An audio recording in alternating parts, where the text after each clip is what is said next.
நம்ம சபையில் ஒரு விசுவாசி இருக்கிறாரு. அப்பா அவரை பற்றி அடிக்கடி சொல்லுவாங்க.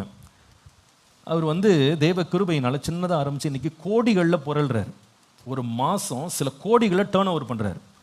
ஆனால் அவருக்கு ஒரு பழக்கம் இருக்குது, என்ன தெரியுமா? ஞாயிற்றுக்கிழமை ஃபோன் ஆஃப். அவர் 2 ஃபோன் வச்சுருப்பார், ஒன்று பர்சனல் ஃபோன், ஒன்று பிஸ்னஸ் ஃபோன். ஞாயிற்றுக்கிழமை அவருடைய பிஸ்னஸ் ஃபோனை சுவிட்ச் ஆஃப் பண்ணிடுவார்.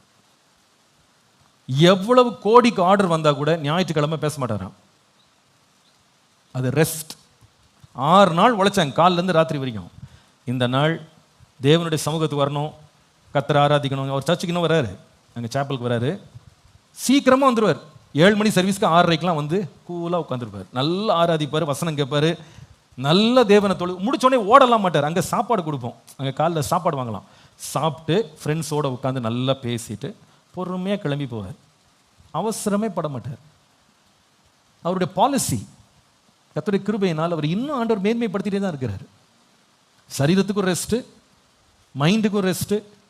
ஆண்டவர் இதை நம்முடைய சிஸ்டமில் கொண்டு வரணும்.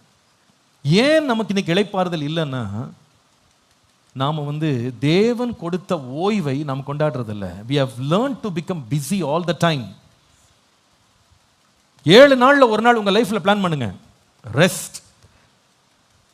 ஆலயத்துக்கு வர்றீங்களா? praise God, I want to rest in the presence of God. தேவனுடைய ஆலயத்தை நான் ரிலாக்ஸ் பண்ண விரும்புகிறேன், கர்த்தரண்டை சேர்றேன்.